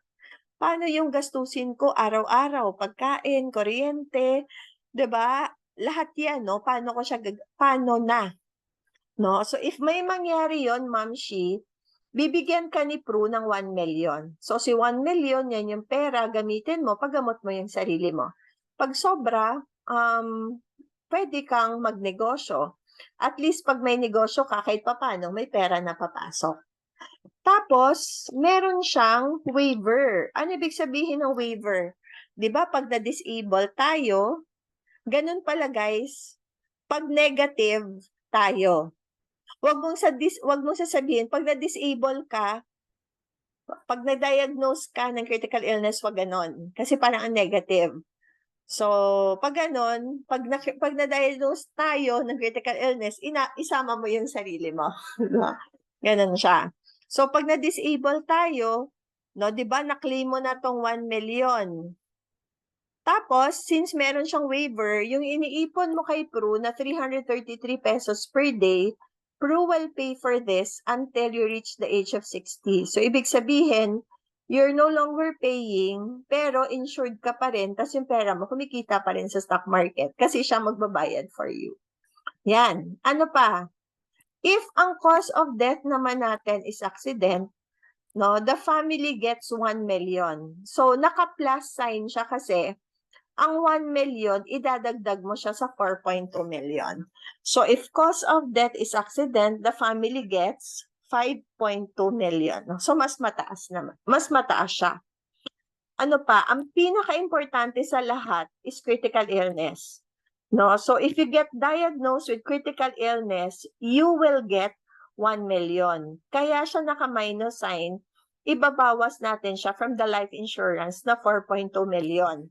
Again, yung 1 million na to, ito yung pera na gagamitin mo para kaya mong ipagamot yung sarili mo. 'Di ba? As a single and independent, you will not be a burden sa family mo, sa parents mo who are retired, sa mga kapatid mo who has their own life, who has their own family also. Ikaw, may sarili kang pera, kaya mong ipagamot yung sarili mo.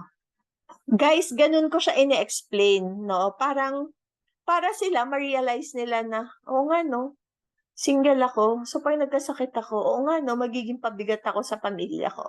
No, parang ganon. Ganon ko siya ine-explain pag single. Yan. So, nilagyan din kita ng 1,000 pesos, no, daily hospital income.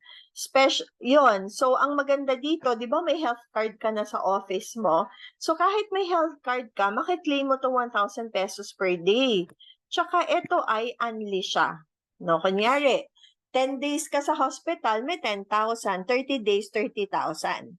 No? Tapos ito, everything is covered. Ang hindi lang covered is childbirth tsaka beautification. But hindi siya covered kasi hindi siya sakit. No? Ginusto natin siya. Diba?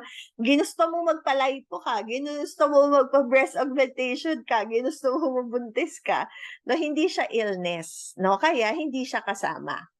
Yon. And on top of that, meron kang 15,000 surgical reimbursement. So, kunyari, pinasok ka sa surgery room, yung health card mo, na max out mo na yung health card mo. So, pwede ka mag-reimburse kay Pru ng 15,000. No? Tapos, 15,000 per illness per year yon. Tapos, eto, paano ko siya ginagamit naman pag walang health card? Kaya kailangan, aalamin mo may health card o wala. Alam mo, etong daily hospital income, perfect siya sa'yo, friend. Kasi diba, friend, wala kang health card. So, in a way, ito yung susuporta sa'yo kasi wala kang health card. O, diba? Mas nag-create ka ng sense of urgency na kailangan kuhanin mo to kasi wala kang health card. Yan. So, ang tanong, so ito in-explain ko sa'yo, no? Ito yung benefit number 1 mo under protection. Now, meron kang benefit number 2 under investment. So ano to? 2-in-1 siya, no? Pero bago tayo pumunta sa investment, magkano muna yung total na inipon mo kay Pru? Now, friend, let's say nag-ipon ka ng 333 pesos per day until you reach the age of 60. Ang total na inipon mo is 3.6 million. So, tingnan mo, friend, ha, nag-ipon ka na, eto guys, kino-compute ko siya. Ang gagawin ko, i-compute ko siya, tapos, pag face-to-face, ko-compute ko siya, tapos ipapakita ko sa kanya.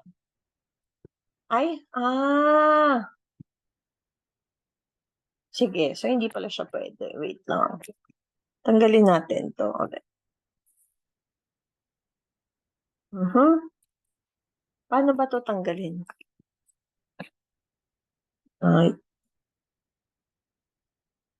Ayaw matanggal yung calculator. I-close ko na lang yung calculator. Yon. Okay. So, di ba, nag-ipon ka ng 3.6 million. Ang insurance mo, 4.2 million. O, friend, dito pa lang.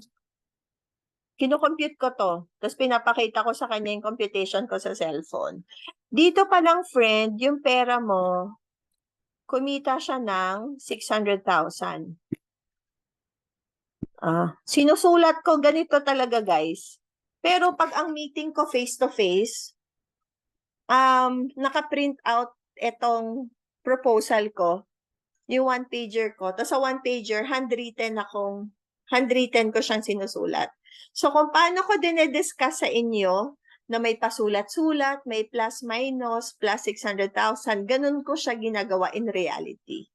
No? So ito, 'di ba, inipon mo lang 3.6 million. Ang insurance mo 4.2 million. Eh di yung pera mo kumita ka agad ng 600,000, no? So sinusulat ko to para makita niya visually na kumita yung pera niya. So now, balik tayo sa investment. So at the age of 60, let's say kinita ng pera mo nasa 10% siya. Ang laman ng investment portion mo, 14 million. Di ba friend, ang inipon mo 3.6? O, kukompute kami ulit. No, inipon mo 3.6. Ang laman na investment mo, 14 million. Oy, grabe, friend, bongga. Ganun ako mag-discuss. Grabe, friend, bongga. Yung pera mo, kumita ng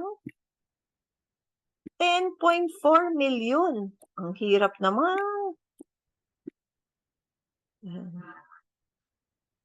Okay. Friend, yung pera mo, kumita ng 10.4 million. Saan ka makakakita nun? Pag nilagay mo yung 3.6 million mo sa bangko, kikita ba yun ng 10 million? Hindi. Kahit abutin ka ng 100 years old, ang 3.6 million mo, hindi yan aabot ng 10 million.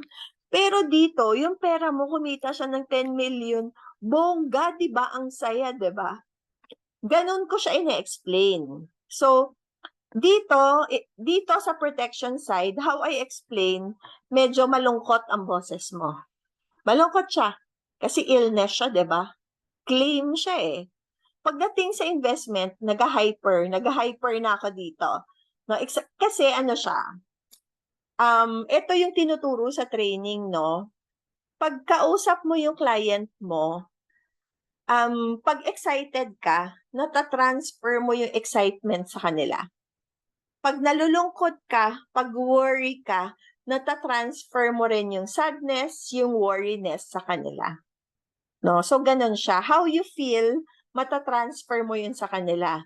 So, if you're talking about investment, kailangan excited ka. Kasi pag excited ka, may excite din sila. No? Yan. Eh, paano naman, friend? Pag 65 years old ka na, ay, naku, mas bongga. Ang laman ng investment mo, Fred, nasa 22.7 million. Inipon mo lang 3.6 million. Magkano, friend, yung kinita ng pera mo? 22 less 3. Bongga. Yung pera mo, friend, kumita ng 19 million.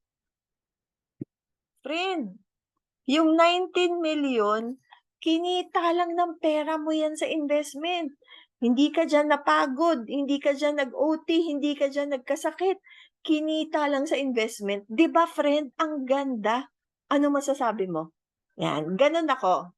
Ganun yung tono ng boses ko, ganun ako paano magsalita. Yung excited talaga ako. Kasi hello, no? In real life naman, di ba, nakaka-happy naman talaga siya.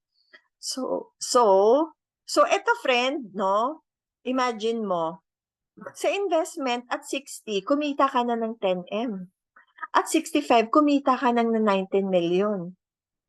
Bangko, hindi yan ibibigay sa'yo. Negosyo, pwede niya ibigay sa'yo, pero pag nagnegosyo ka, 50% of the people who opens the business shuts down. No? So yung chances of success mo, mababa. So dahil kumita ka na sa investment mo, friend, nahirapan ako magsulat kasi yung ginagamit ko, yung mousepad ko lang. So friend, lumalabas, lahat ng benefits na nasa left side, friend, lumalabas, libre na lang siya. Imagine mo, friend, pag na-diagnose ka ng critical illness, bibigyan ka na 1 milyon, libre yun. Pag na-disable ka, 1 milyon, libre din. Pag na-confine ka sa hospital, may 1,000 pesos per day, libre na yun. No, kasi kumita na yung pera mo sa investment. 'Di ba? Ang ganda. Ano, okay ba? Ganda ba? Yan.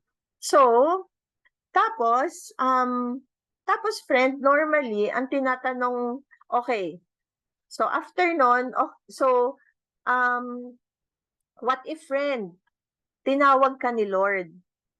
Ano yung makukuha ng family mo?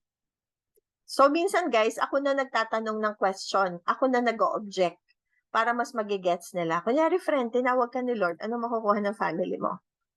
Your family will get number 1, life insurance. Kasi ang 4.2 million, guaranteed siya na ibibigay. That's 4.2 million.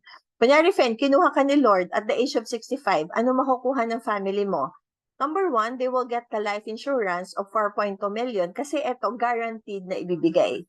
Tapos, makukuha mo pa yung investment portion. So, sa investment portion, kung magkano yung laman ng investment mo, up to the last centavo, ibibigay siya sa ni Pru. So, magkano to? 22.7 plus 4.2, 22. So, nasa 27 million, friend. 27 million ang makukuha ng pamilya mo. Magkano lang inipon mo? 3.6 million lang, oh. So, ibig sabihin dito, magpa-plus ulit ako. So, ibig sabihin dito, yung pera mo kumita ng 24 million. Diba? Sobrang ganda. Ang liit lang ng pinuhunan mo, 3.6 million, oh. Pag may nangyari sa'yo, 65, 27 million makukuha ng pamilya mo. Diba? Sulit na sulit siya. No, tapos titingnan ko yung reaction niya. No, tapos again ako mag-o-object. So, normally friend, ang tinatanong sa akin ng mga clients ko, babe, what if for example, ma-diagnose ako ng critical illness. So, na-claim ko na tong 1 million. Ang question ko, mababawasan ba yung investment portion ko? Hindi. Magkaiba siya. Eh, paano babe? Kunyari, dito sa investment, nag-withdraw ako ng 5 million. Eh di ang 14 million ko less 5 million, 11 million na lang yung natira. Mababawasan ba yung protection? Hindi, magkaiba siya. 'Di ba? Sulit na sulit ang 333 pesos per day mo. 'Di ba? Kasi magkaiba siya. Oh, so ganito na guys. Paano ko siya i-close? Na-discuss ko na yung one pager. Didiretso na ako sa closing. Paano ko gagawin? Tatanungin ko siya. Friend, ang ganda, no? Sa tingin mo ba ito makakatulong siya sa'yo? Mag-e-explain siya. Siya mag-e-explain. Oo, makakatulong, maganda. Paano siya makakatulong sa'yo? Mag-e-explain siya ulit. Kasi habang ine-explain niya yung product, siya mismo nagkukumbinsi sa sarili niya na maganda eh. Oh, makakatulong siya kasi pag nagkasakit ako, may 1 milyon. Tapos tapos pag tumanda ako, may pera din ako. Ano, maganda siya. O, di ba maganda siya, no? Tsaka sulit na sulit talaga yung budget mo. Pero friend, bago tayo tumuloy, tanong ko lang pala, kamusta yung health condition mo? May diagnosed illness ka ba? Naoperahan ka ba? May maintenance ka ba? No? Guys, etong question na to, this will lead to, ito na yung leading question ko for closing. So, kunyari, sabihin niya, wala naman akong sakit. Ay, very good. Alam mo ba, kung wala kang sakit, that's the best time to have yourself insured kasi hindi mo kailangan mag-medical. Hindi mo kailangan pumunta ng hospital. Kaya alam mo, good news yan. What if naman, ang sinabi niya, oo, meron akong maintenance. Talaga? Ano yung maintenance mo? Ganito, chuchu, ganyan. Kailan ka na-confine? Ano yung nangyari? Kasi doon mo maa-assess kung insurable pa siya o hindi. No? So, kailan ang tao hindi insurable? Number 1, pag nag-i-insulin na, cannot be. Pag na mild stroke na, cannot be. No? Pero kung ibang sakit naman na hindi yung dalawa, insurable pa yon. So, pag sinabi niya, oh babe, may maintenance na ako, hypertension. Hypertension lang pala, mild lang yan. So, alam mo, kung may sakit ka na pala ngayon, di all the more na kailangan pala nating ayusin na yung policy mo habang hindi pa siya malala. Kasi friend, pag malala na yung sakit mo, either totally hindi ka na insurable or mas mahal na yung coverage mo. No, kaya maganda, i-process na natin ngayon kasi ang good news ngayon is magkasama na tayo. no? Tapos, after this, magiging busy ka, magiging busy ako. So, i-maximize na natin yung time. Alam mo, friend, ang good news ngayon kasi, lahat ng, we can process your application. Online lang siya. So, mas convenient sa ating dalawa. So, dito, friend, pakita ko lang sa'yo kung tama ba tong information na nakalagay dito sa system namin. Ayan. Buksan ko lang siya, friend, ha. Tingnan natin kung tama yung nakalagay dito sa system. Okay. Yan.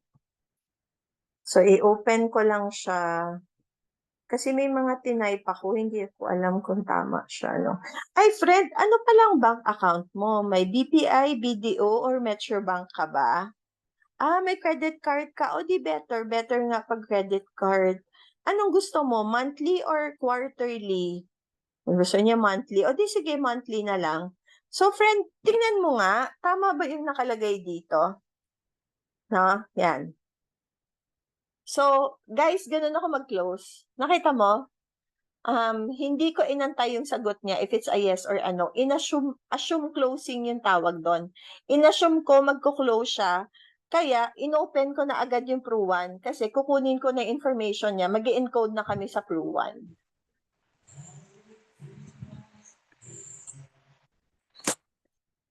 Yan. May question ka, Dayan? Wala po UF na pinindot. Okay, sige. So, pagdating dito, paano mo siya sasagutan? Madali lang siya. Sagutan mo lang lahat ng information na nandito. Sagutan mo lang siya. Yan, sagutan mo lang. So, pag sinagutan mo siya, kailangan sagutan mo siya per box. Yan. So, dito, ang goal mo, kailangan per box, naka-color green siya. No? Additional personal information, ito, sagutan mo lang din. Yan. So, pwede mo i-click to, same as policy owner, para mas madali. Ano naman siya, guys? Madali lang siya. Do you have plan? No, sagutan mo lang to. Yung beneficial owner, paano nag-work yung beneficial owner? If gagamitin mo yung bank account o yung credit card ng ibang tao. Pero yung allowed lang is immediate family member. So, kung single ka, ang pwede mo lang gamitin, parent, kapatid. Kung married ka, ang pwede mo lang gamitin, parent, kapatid, asawa. Pero, yung card, credit card or bank account ng tito, tita, pinsan, bawal siya. So, pag gagamitin mo yung bank account ng ibang tao, tsaka mo lang ititik ng yes yung beneficial owner. Yan. Tas eto, ayan, sagutan mo lang to. Basic information lang naman siya. Done. Ayan. Tapos, lifestyle. Eto, sagutan mo lang din siya. Yan, sagutan mo lang siya. Okay, sige, i-run through natin. Yung dito sa smoke cigarette, eto, have you smoked cigarette within the past year? Yan. Pag more than 9 sticks, guys, automatic medical na siya. Dito sa consume alcohol, kung occasional lang naman siya umiinom, kunyari, twice a month, once a month, inom mo na. No? Yan. Tapos, work and play. So, eto, sagutan mo lang din. Paano kino-compute yung gross annual income? Yung gross annual income, i-compute siya ni client, yung sahod niya, kasama, yung sahod niya for 1 year, kasama 13th month and bonuses. Kunyari, ang monthly niya 30,000, no? Times 12, kunyari, 300,000 plus 13th month. So, 300,000 plus 30,000 plus lahat ng bonuses. Ito total lang dito sa gross annual. Paano naman yung approximate net worth? Sa approximate net worth, yung gross annual income niya, let's say this is 1.8 million plus lahat ng nakapangalan sa kanya. property, kotse, bahay, pera sa bangko, pero average lang. Mga average lang siya client. No, ganon. So, saan mo kinuha? Salary, business, ganyan. Done. Okay. Family details, sagutan mo lang din. Name ni father. Ano lang to guys? Madali lang siya. Madali lang. Sagutan mo lang to. So, pag college funding, check mo ha. So, family details ng bata, family details ni mother, hihingin lang siya. Done. Yan. Medical information. So, dito, lagay mo anong height niya, feet, inches, ilang pound siya. So, kunyari, binigay ni client, kilogram. Kunyari, sinabi niya, 50 kilos. So, para ma-compute mo sa pounds, kasi pounds ang hinihingi nito, i-times mo lang sa 2.2. So, 50 kilos times 2.2 pounds, yan na yung weight niya in pounds. Yan, okay. Tapos, eto sa bata to, sasagutan lang to. Guys, pag nag-aano kayo dito, di ba may mga medical questionnaire? Asan na ba yung sa adult? Yan. Ito yung sa adult na to. Ito ang tanong. Within the past 5 years, consulted, treated by a physician or medical practitioner. Ano naman yan? So normally dyan, di ba, yung iba, yes nila pag nagpa-annual physical exam. So tinatanong ko, oh good, nagpa-annual physical exam ka. If annual physical exam, if negative lahat ng result, ino na natin. Pero let's say may findings, mataas yung cholesterol, hypertension, tsaka mo siya i-yes. Pero kung normal naman lahat, ino mo na. Kasi pag ni-yes mo dyan, maraming hihingin sa yung documents. Ganun. No, tapos, yung sakit, kunyari may tanong dito, hypertension, ganun. No, kailangan diagnose siya ng doktor. Kasi yung iba, oo, may hypertension ako. Na-diagnose ka ba ng doktor? Hindi, feel ko lang. Sa tingin ko lang, hypertension na. May hypertension ako. Pag hindi siya diagnose ng doktor, wag mong ilalagay.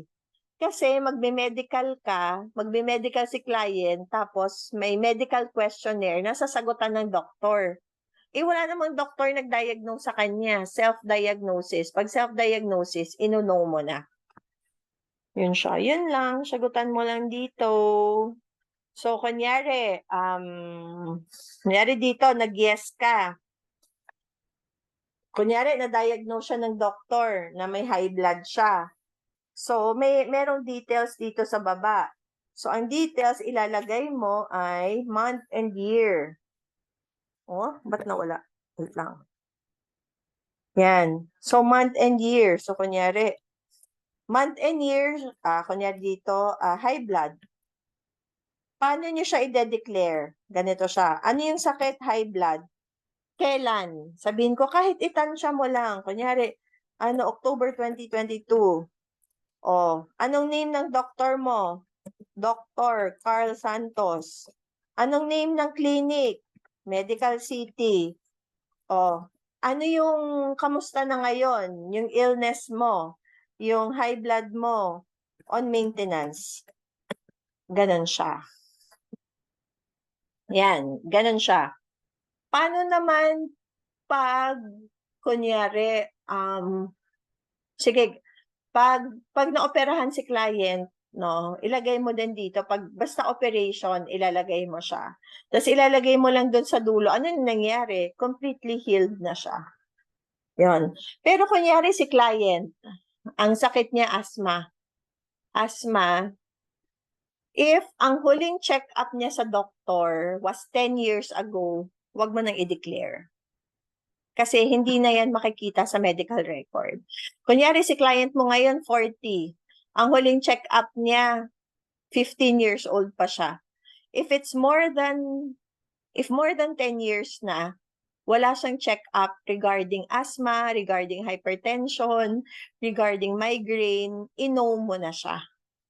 Hindi na yan makikita sa medical record. Pero kung operation ang ginawa, ibang usapan. Kasi operation, binuksan ka eh. Kunyari, nung 40 si client, nung 15 years old siya, inoperahan siya sa tuhod, kailangan mo siya i-declare. Kasi yon yung mga operation, makikita pa rin yan sa system ng mga hospital. Na-access siya ng mga insurance company. No, so, ganun mo siya sasagutan. Yan. So, make sure lahat nasasagutan natin. So, okay ka na sa medical information. O, previous insurance, sagutan mo lang din to. Madali lang naman siya. Yan. Beneficiary, eto. So, maglalagay siya ng beneficiary.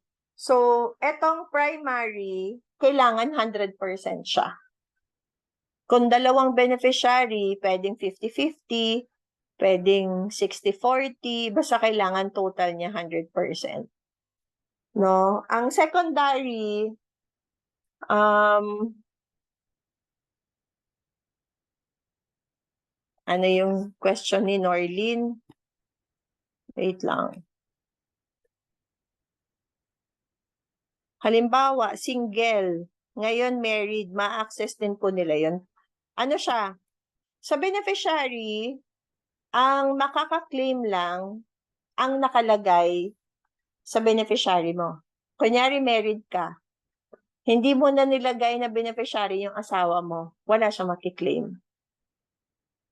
Kunyari, single ka, binigay mo na beneficiary, parents mo. Gustong mag-claim ng kapatid mo, wala siyang makiklaim.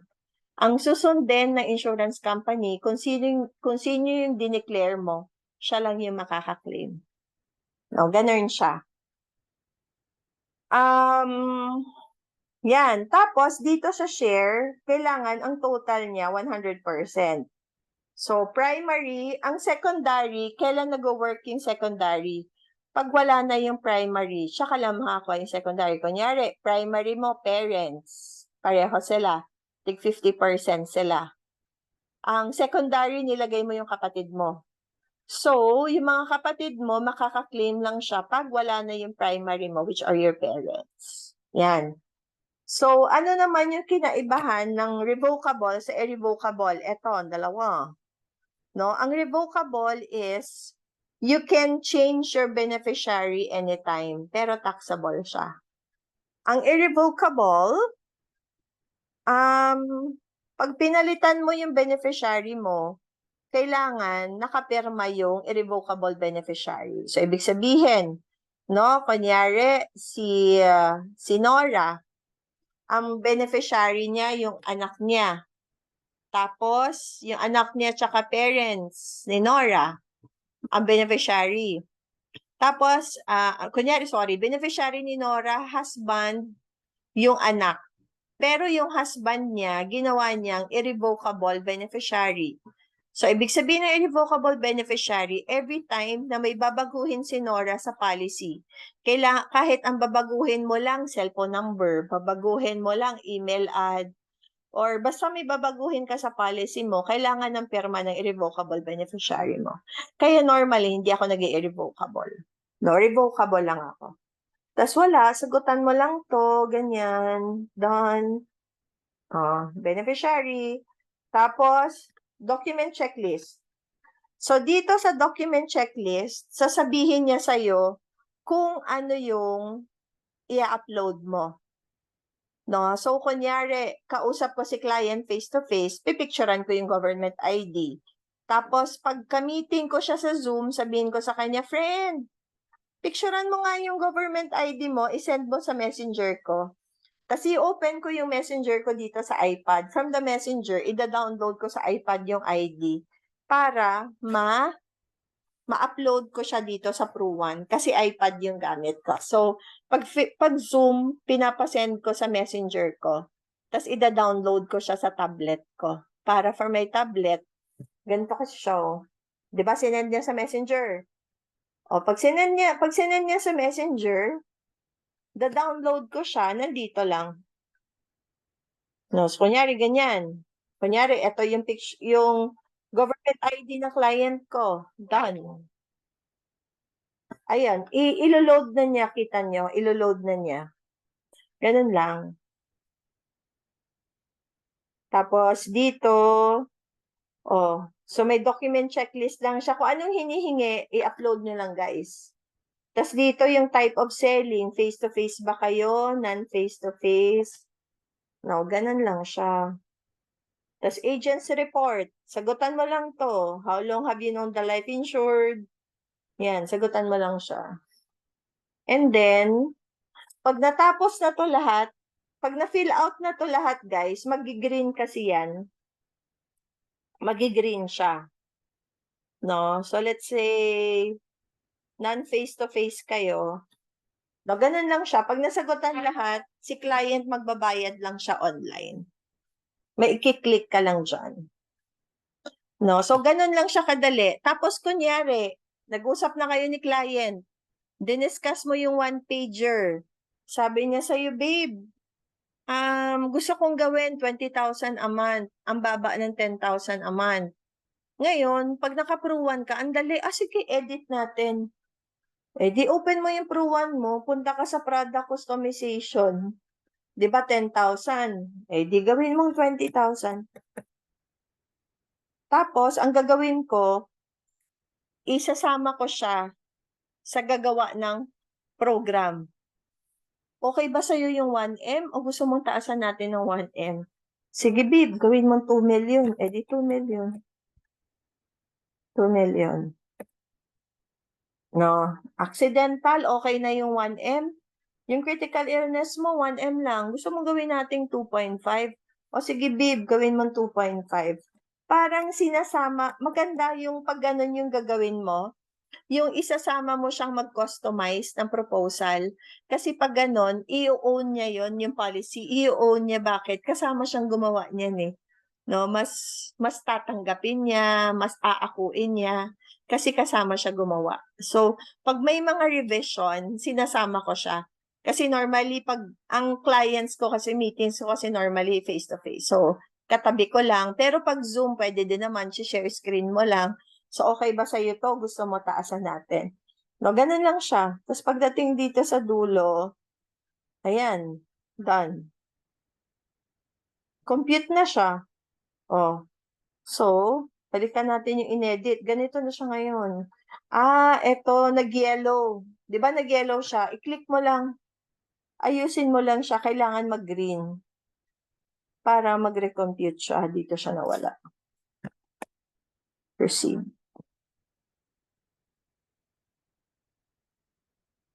Done.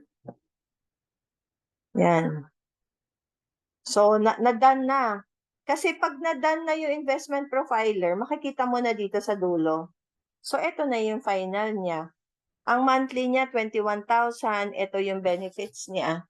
No? So, maganda pag true one kasi on the spot may edit mo siya. Yon. Okay, so, okay na tayo guys. May question ba tayo before we end?